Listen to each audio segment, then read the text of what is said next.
हाँ भाई, तो आज हम बात करने वाले हैं इमरजेंसी प्रोविजंस की आर्टिकल 352, 360 पार्ट 18। हमने जब parts of the Indian constitution topic पढ़ा था तब उसमें ये समझा था कि इमरजेंसी प्रोविजंस जो होते हैं उसकी बात कहाँ होती है, पार्ट 18 में। कहाँ होती है? 18 में। ठीक है, आर्टिकल 352, आर्टिकल 360। ठीक है, अब इमरजेंसी प्रोविजन क्या होता है? 3 टाइप्स की इमरजेंसी होती है, 3 तरीके की इमरजेंसी होती है। नेशनल इमरजेंसी, जिसकी बात आर्टिकल 352 में होती है। दूसरा स्टेट इमरजेंसी, जिसे हम प्रेसिडेंट रूल भी बोलते हैं, आर्टिकल 356 में होती है। और तीसरी इमरजेंसी फाइनेंशियल इमरजेंसी, जिसकी बात हम आर्टिकल 360 में करते हैं। अब हम वन बाई वन एक एक करके सारी तीनों तरह की इमरजेंसी क्या होती हैं, किस कंडीशन में लगती हैं, कब हटाई जाती हैं, वो सारी चीज समझेंगे। सबसे पहले बात करेंगे हम नेशनल इमरजेंसी की। किसकी? नेशनल इमरजेंसी की, जिसकी बात आर्टिकल 352 में होती है। चलिए आगे बढ़ते हैं। चलिए भाई, अब हम बात करते हैं नेशनल इमरजेंसी की, जिसकी बात कहाँ होती है? आर्टिकल 352 में। नेशनल इमरजेंसी किस बेसिस पर लगाई जाती है, यानी क्या कंडीशन होती है जब नेशनल इमरजेंसी लगाने की जरूरत पड़ती है? पहला है वॉर, दूसरा है एक्सटर्नल एग्रेशन और तीसरा है आर्म्ड रेबेलियन। ठीक है, या तो वॉर हो जाए किसी पड़ोसी देश से, ये एक्सटर्नल एग्रेशन। एक्सटर्नल एग्रेशन और वॉर में क्या डिफरेंस होता है ये समझो पहले। देखो, वॉर क्या होता है? जब दो कंट्रियां आपस में लड़ाई करती हैं और वो फॉर्मली एक्सेप्ट करती हैं कि वो एक दूसरे के अगेंस्ट अपनी अपनी आर्मी, अपनी अपनी डिफेंस फोर्सेस का यूज कर रही हैं, तो वो क्या कहलाता है? वॉर। जब दो कंट्रीज फॉर्मली ऑफिशियली एक्सेप्ट करती हैं कि वो दोनों एक दूसरे के अगेंस्ट अपनी आर्मी, अपनी जो डिफेंस फोर्सेज है उनका यूज कर रही हैं, तो वो वॉर कहलाता है। लेकिन जब दो कंट्रियां आपस में लड़ रही हैं, दो से ज्यादा कंट्री उसमें इन्वॉल्व है, और कोई भी ऑफिशियली ये एक्सेप्ट नहीं कर रहा है कि वो एक दूसरे के अगेंस्ट अपनी डिफेंस फोर्सेज या अपनी आर्मी का यूज कर रहे हैं, समझ रहे हो? चुपचाप चुपके से धीरे धीरे गुरिल्ला वॉरफेयर का यूज करते हुए अटैक कर रहे हैं छुप छुप कर। जैसे पाकिस्तान ने अटैक किया, उरी अटैक किया, पुलवामा अटैक किया। तो ये क्या था कि वहां की पाकिस्तान की अगर इसमें आर्मी शामिल थी तो उन्होंने अभी तक फॉर्मली ऑफिशियली एक्सेप्ट नहीं किया कि उनके द्वारा किया गया हमला था। ठीक है ना? तो ऐसे अटैक, ऐसे एक्सटर्नल एग्रेशन जिसमें क्या कहते हैं, कोई कंट्री फॉर्मली ऑफिशियली एक्सेप्ट नहीं करती कि वो अपनी डिफेंस फोर्सेज और आर्मी का यूज कर रही है, वो एक्सटर्नल एग्रेशन कहलाता है। क्लियर है? जिसमें कोई भी देश हम पे आक्रमण करे लेकिन वो एक एक्सेप्ट ना करे कि ये अटैक उसने ऑफिशियली अपनी आर्मी और डिफेंस फोर्सेस का यूज करते हुए किया है, तो वो एक्सटर्नल एग्रेशन कहलाता है। और वॉर, जहां पे दो कंट्रीज ऑफिशियली एक्सेप्ट करती हैं कि वो एक दूसरे के अगेंस्ट अपनी डिफेंस फोर्सेस का यूज कर रही हैं, तो वो वॉर कहलाता है।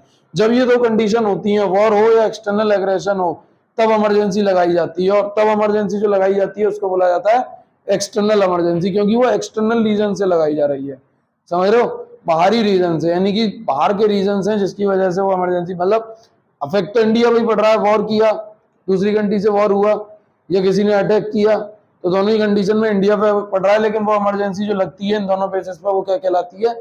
External emergency. क्या कहलाती है? External emergency. तीसरा होता है आर्म्ड रिबेलियन। आर्म्ड रिबेलियन के बेसिस पर जो इमरजेंसी लगाई जाती है उसे इंटरनल इमरजेंसी बोलते हैं। आर्म्ड रिबेलियन क्या होता है?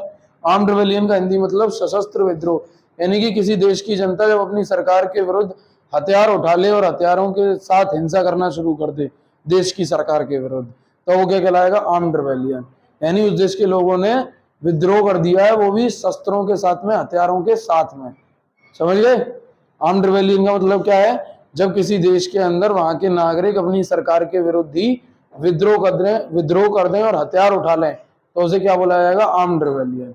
ठीक है, अब ये जो आर्म्ड रिबेलियन का कॉन्सेप्ट है, ये शुरू से हमारे कॉन्स्टिट्यूशन का हिस्सा नहीं था। शुरू में आर्म्ड रिबेलियन नहीं था। 1978 से पहले जब इंदिरा गांधी ने इमरजेंसी लगाई थी, उस समय पे आर्म्ड रिबेलियन की जगह पे क्या टर्म यूज होता था? Internal disturbance. क्या टर्म यूज होता था? Internal disturbance. इंटरनल डिस्टर्बेंसेस का मतलब है कि देश में आंतरिक अशांति फैल गई है, देश में क्या कहते हैं, बहुत सारे ऐसे मूवमेंट्स हो रहे हैं, बहुत सारी ऐसी एक्टिविटीज हो रही हैं जिसकी वजह से गवर्नमेंट जो है वो ठीक से वर्क नहीं कर पा रही है। ठीक है ना? जो गवर्नमेंट अपनी गवर्नेंस है उसको नहीं चला पा रही है, ठीक है ना? और ठीक तरीके से जो गवर्नमेंट इंस्टीट्यूशन है वो वर्क नहीं कर पा रहे हैं इंटरनल डिस्टर्बेंसेस की वजह से। इंटरनल डिस्टर्बेंसेस में वो सारी चीजें आ जाती हैं जिसमें कोई भी जो आंदोलन कर रहा है सरकार के विरुद्ध, और वो आंदोलन, धरने, प्रदर्शन इतने बड़े लेवल पर पहुंच चुके हैं कि सरकार के लिए ठीक ढंग से काम करना पॉसिबल ही नहीं रहा है। ऐसी कंडीशन को बोला जाता है, ऐसी सिचुएशन को बोला जाता है इंटरनल डिस्टर्बेंसेस। क्या बोला जाता है? Internal disturbances. तो जब इंटरनल डिस्टर्बेंसेस होते हैं और इसके बेसिस पर इमरजेंसी लगती है, तो वो कहलाती थी क्या? Internal emergency. लेकिन अभी प्रेजेंट में 1978 के बाद जब इंदिरा गांधी की गवर्नमेंट चली गई और जनता पार्टी की सरकार आई, तब उन्होंने इस इंटरनल डिस्टर्बेंस टर्म को हटा करके उसकी जगह क्या छोड़ दिया, आर्म्ड रिबेलियन। यानी अब कोई भी सरकार केवल इस आधार पर इमरजेंसी नहीं लगा सकती, नेशनल इमरजेंसी, कि देश में आंदोलन हो रहे हैं और उन आंदोलनों की वजह से या जो भी ऐसी एक्टिविटीज हो रही हैं जिनकी वजह से गवर्नमेंट ठीक ढंग से काम नहीं कर पा रही है, सिर्फ इस आधार पर नेशनल इमरजेंसी नहीं लगाई जा सकती। ठीक है, इंदिरा गांधी ने इस टर्म का मिसयूज कर लिया था, ठीक है ना, क्योंकि उनकी गवर्नमेंट के अगेंस्ट में, उनके अगेंस्ट में बहुत सारे मूवमेंट, आंदोलन चल रहे थे, जिसमें और उन मूवमेंट्स में इंदिरा गांधी के खिलाफ काफी सारे क्या कहते हैं वो किए गए थे, मतलब आवाज उठाई गई थी कि गवर्नमेंट इंस्टीट्यूशन में काम करने वाले लोगों से कहा गया था कि आप गवर्नमेंट के ऑर्डर फॉलो करना बंद कर दीजिए। तो ऐसी सिचुएशन आ गई, तो जो गवर्नमेंट थी वो ठीक ढंग से काम नहीं कर पा रही थी, इसीलिए इंदिरा गांधी ने उस इंटरनल डिस्टर्बेंस सिस्टम का यूज करते हुए देश में नेशनल इमरजेंसी लगाई थी। कब लगाई थी? 1975 में। क्लियर है? उसी चीज को जब सरकार बदली और जनता पार्टी की सरकार आई, तो उन्होंने कहा कि ये दोबारा कभी ऐसा ना हो कि देश में कोई प्रधानमंत्री, कोई प्राइम मिनिस्टर या कोई सरकार ऐसी आए वो फिर से इस बेसिस पर इमरजेंसी लगाए, इसलिए उन्होंने इस टर्म को हटा करके क्या कर दिया, आर्म्ड रिबेलियन जोड़ दिया। आर्म्ड रिबेलियन का मतलब जब तक देश की जनता सरकार के खिलाफ हथियार ना उठा ले, हथियार उठा के विद्रोह ना कर दे, तब तक नेशनल इमरजेंसी इस बेसिस पे नहीं लगाई जा सकती। क्लियर है? और इस बेसिस पर जो इमरजेंसी लगेगी वो क्या कहलाएगी? इंटरनल डिस्टर्बेंस, वो सॉरी इंटरनल इमरजेंसी। क्या कहलाएगी? Internal emergency. क्लियर है? अब देखिए, ये जो आर्म्ड रिबेलियन टर्म था ये कब हटाया गया? 1978, मतलब कब ऐड किया गया? 1978 में। ठीक है ना? 44th कॉन्स्टिट्यूशनल अमेंडमेंट एक्ट हुआ 1978, उसके द्वारा इस आर्म्ड रिबेलियन टर्म को ऐड कर दिया गया और इंटरनल डिस्टर्बेंस जो टर्म था उसको हटा दिया गया। क्लियर है ना? मतलब इंटरनल डिस्टर्बेंसेस की जगह क्या जोड़ दिया गया? Armed rebellion. किसके द्वारा? 44th कॉन्स्टिट्यूशनल अमेंडमेंट एक्ट 1978 के द्वारा इंटरनल डिस्टर्बेंसेस को हटाया गया और आर्म्ड रिबेलियन को ऐड कर दिया गया। फिर से समझ लीजिए, वॉर और एक्सटर्नल एग्रेशन पे जो इमरजेंसी लगेगी वो क्या कहलाएगी? External emergency. और जो आर्म्ड रिबेलियन के बेसिस पर लगेगी वो कहलाएगी इंटरनल इमरजेंसी। क्लियर है इतनी बात? अब इसमें देखो दो पॉइंट हो रहे हैं समझने के। 1978 से पहले नेशनल इमरजेंसी सिर्फ कब मतलब किस तरीके से लगाई जा सकती थी कि प्राइम मिनिस्टर प्रेसिडेंट को एडवाइस करे कि देश में नेशनल इमरजेंसी लगाने की जरूरत है और इमरजेंसी लगा दो। तो प्रेसिडेंट जो होगा वो केवल प्राइम मिनिस्टर की एडवाइस पर ही, यानी प्राइम मिनिस्टर ने उसको सजेस्ट किया, सलाह दी, उसको एडवाइस किया और उसी बेसिस पर वो इमरजेंसी लगा देता था। लेकिन 1978 इसी अमेंडमेंट के द्वारा, 44th कॉन्स्टिट्यूशनल अमेंडमेंट तक 1978 के द्वारा इस प्रोविजन को खत्म कर दिया गया और अब प्रोविजन ऐड कर दिया गया कि अब प्राइम मिनिस्टर की जो काउंसिल ऑफ मिनिस्टर होती है उसकी एडवाइस के बेसिस पर इमरजेंसी लगेगी, वो भी रिटन में। पहले ऐसा नहीं था, रिटन में देना जरूरी नहीं था। पहले क्या था कि प्राइम मिनिस्टर केवल प्रेसिडेंट को ओरली वर्बली एडवाइस करेगा कि आप कंट्री में नेशनल इमरजेंसी लगाइए और वो लगा देगा। लेकिन 1978 में इस अमेंडमेंट के द्वारा इसको चेंज करके क्या कर दिया गया कि अब जब तक जो प्राइम मिनिस्टर की काउंसिल ऑफ मिनिस्टर्स है, ठीक है ना, जो उसका मंत्रिमंडल है, जब तक वो मंत्रिमंडल काउंसिल ऑफ मिनिस्टर रिटन में नहीं देगा इमरजेंसी लगाने के लिए, तब तक प्रेसिडेंट नेशनल इमरजेंसी नहीं लगा सकता। क्लियर है इतनी बात? चलिए नोट करिए इसे, फिर आगे बढ़ते हैं। अभी आगे बढ़ते हैं, बात करते हैं। President can declare a national emergency even before the actual occurrence of war और आर्म्ड रिबेलियन और एक्सटर्नल एग्रेशन। यानी वॉर, आर्म्ड रिबेलियन और एक्सटर्नल एग्रेशन के होने से पहले भी जो प्रेसिडेंट है वो नेशनल इमरजेंसी डिक्लेयर कर सकता है इन्हीं के बेसिस पे। मतलब अभी एक्चुअल में अकरेंस नहीं हुआ है, एक्चुअल में वो चीज नहीं हुई है, मतलब वॉर हुआ नहीं है, वॉर के होने से पहले ही अंदेशा है कि वॉर होने वाला है, तो प्रेसिडेंट केवल इसी बेसिस पर इमरजेंसी, नेशनल इमरजेंसी डिक्लेयर कर सकता है कि वॉर होने वाला है या एक्सटर्नल एग्रेशन, किसी बाहरी देश का आक्रमण होने वाला है, किसी भी कंट्री का अटैक होने वाला है, या फिर आर्म्ड रिबेलियन का अंदेशा है कि देश के नागरिक जो है वो सरकार के खिलाफ हथियार उठा के विद्रोह करने वाले हैं।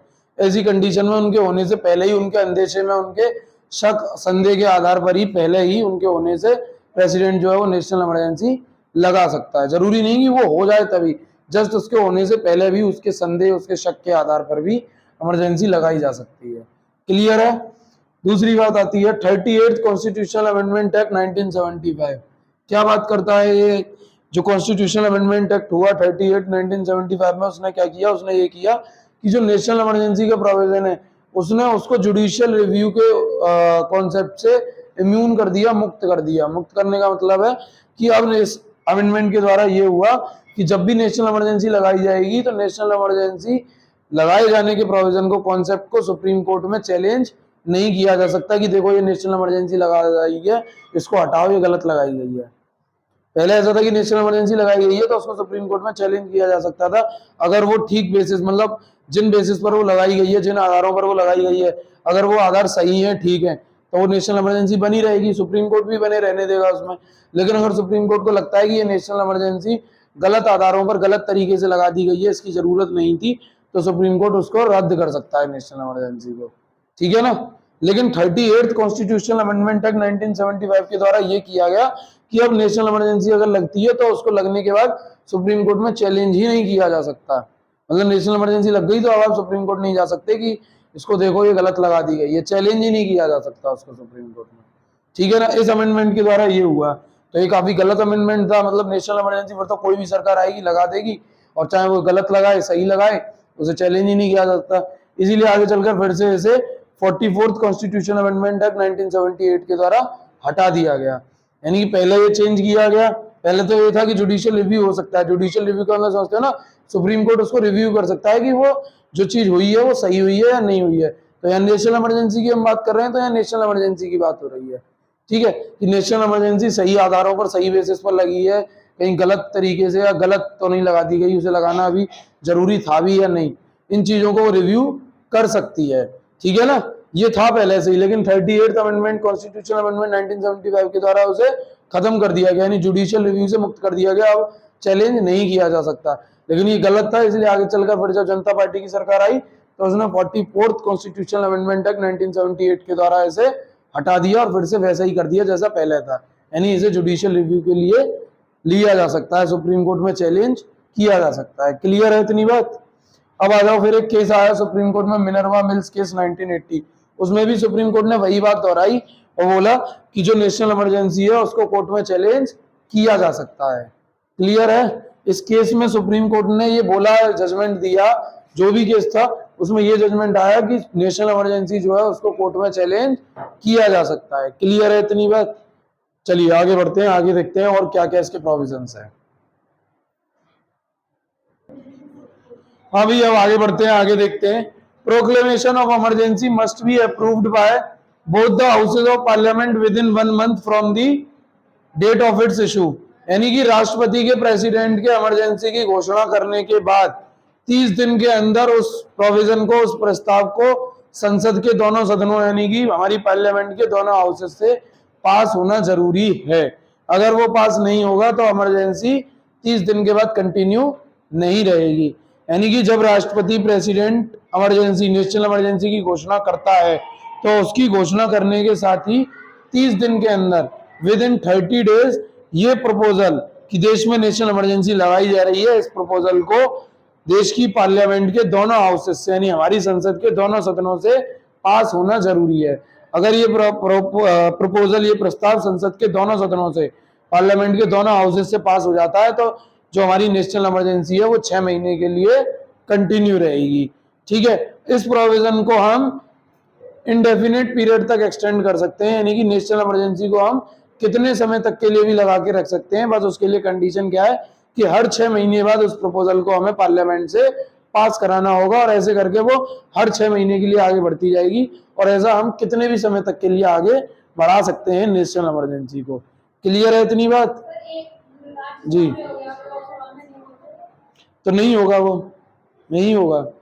अगर एक हाउस से पास हो गया और एक से नहीं हुआ तो नहीं होगा, नेशनल इमरजेंसी 30 दिन के बाद कंटिन्यू नहीं रहेगी। इसीलिए यहाँ पे ये बात बोली गई है कि राष्ट्रपति की घोषणा करने के साथ ही विद इन 30 days, 30 दिन के अंदर उस प्रपोजल को, उस प्रस्ताव को संसद के दोनों सदन यानी पार्लियामेंट के दोनों हाउसेस से पास होना जरूरी है। और एक बार पास हो गया तो फिर जो इमरजेंसी है, नेशनल इमरजेंसी, वो 6 महीने के लिए कंटिन्यू रहेगी, ठीक है ना। और इस तरीके से हम उसको इंडेफिनिट पीरियड तक एक्सटेंड कर सकते हैं, मतलब कितने भी समय तक के लिए आगे बढ़ा सकते हैं। कैसे? कंडीशन क्या होगी, बस हर 6 महीने बाद हम उसको पार्लियामेंट से अप्रूव कराते रहें।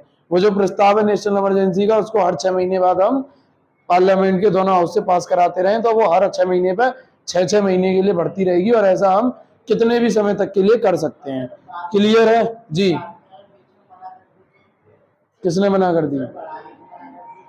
तो नहीं बढ़ेगी, बोल तो रहा हूँ, नहीं मना कर दी तो नहीं बढ़ेगी। अगर किसी भी एक भी हाउस से पास नहीं हुआ प्रपोजल तो नेशनल इमरजेंसी जो है वहां से आगे नहीं बढ़ेगी, वहीं खत्म हो जाएगी। क्लियर है? ये बात थी मैंने बताई। तीसरी बात है proclamation of emergency must be passed by special majority. अब स्पेशल मेजोरिटी की बात करेंगे हम। सबसे पहले समझो स्पेशल मेजोरिटी क्या होती है। ठीक है, स्पेशल मेजोरिटी दो कंडीशन को बताती है, यहाँ पे समझोगे तुम। स्पेशल मेजोरिटी समझा रहा हूं तुम्हें। मान लो हमारी पार्लियामेंट का कोई एक हाउस है, लोकसभा। क्या है? लोकसभा। इस लोकसभा में मेंबर हैं 600। कितने मेंबर हैं? 600। मैं एग्जांपल ले रहा हूँ, वैसे तो हमारी लोकसभा में 545 मेंबर्स हैं। मैंने एक एग्जांपल लेके तो मैं समझा रहा हूँ 600 मेंबर है। इन 600 मेंबर्स में से जो इसकी मेजोरिटी होगी वो क्या होगी? 301, आधे से एक ज्यादा। ठीक है ना? अभी सिंपल मेजोरिटी की बात कर रहा हूं मैं। ठीक है ना? लोकसभा 600 मेंबर है, अगर मैं कहूँ 600 मेंबरों की मेजोरिटी क्या होगी, यानी कि किसी भी प्रपोजल में उसके आधे से एक ज्यादा मेंबर उसका सपोर्ट करते हैं, यानी मेजोरिटी उसके सपोर्ट में है। ठीक है, तो 600 के आधे कितने हुए? 300, और 1 + 301, एक ये होती है सिंपल मेजोरिटी। ठीक है, अब दूसरी चीज आती है कि इस 600 तो मेंबर हैं टोटल, लेकिन जिस टाइम पे कोई भी प्रपोजल लाया गया, जो प्रपोजल लाया गया इमरजेंसी का, उस टाइम पे 400 मेंबर प्रेजेंट हैं। कितने प्रेजेंट हैं? 400 मेंबर। टोटल मेंबर 600 हैं, लेकिन उस टाइम पे हाउस में 400 मेंबर प्रेजेंट हैं। तो जितने मेंबर प्रेजेंट हैं और जो वोटिंग करेंगे, ठीक है ना, वोटिंग करने वाले मेंबर्स और प्रेजेंट मेंबर, जितने मेंबर प्रेजेंट हैं वो सभी वोटिंग करेंगे। कभी कभी ऐसा होता है कि वॉकआउट कर जाते हैं मेंबर्स, यानी मान लो 400 मेंबर प्रेजेंट हैं तो 50 उसमें से छोड़ के चले गए, बाहर निकल गए। ठीक है ना, तो फिर वो वही बात हो गई कि 350 मेंबर प्रेजेंट रहे या वोटिंग करी। ठीक है, तो मैंने मान लिया 400 मेंबर प्रेजेंट रहे और 400 ने वोटिंग करी, तो इसका 2/3, कितना? इसका 2/3, दोनों में से जो भी ज्यादा होगा उतने मेंबर्स के द्वारा क्या कहते हैं, प्रपोजल पास होना चाहिए, तब इमरजेंसी लगेगी। अब जैसे मैंने तुम्हें बता दिया, इसका हाफ से एक ज्यादा ही सिंपल मेजोरिटी हो गई 301। 400 का 2/3 निकालोगे तो क्या आ जाएगा? 400 की जगह तुम मान लो इसको, हम कैलकुलेशन को सिंपल करने के लिए इसे 441 मान लेते हैं। क्या मान लेते हैं? 441। तो इसको तुम 3 से काटोगे, 3 4 जा 3 1 जा 3, 114, 3 4 जा 12, 2 जा 21, 3 7 जा 21, 147 into 2, 7 2 जा 14, 1 कैरी 30, 4 2 जा 8 और 1 9, और 2 1 जा 2, यानी 294। अब 294 और 301 में कौन सा ज्यादा है?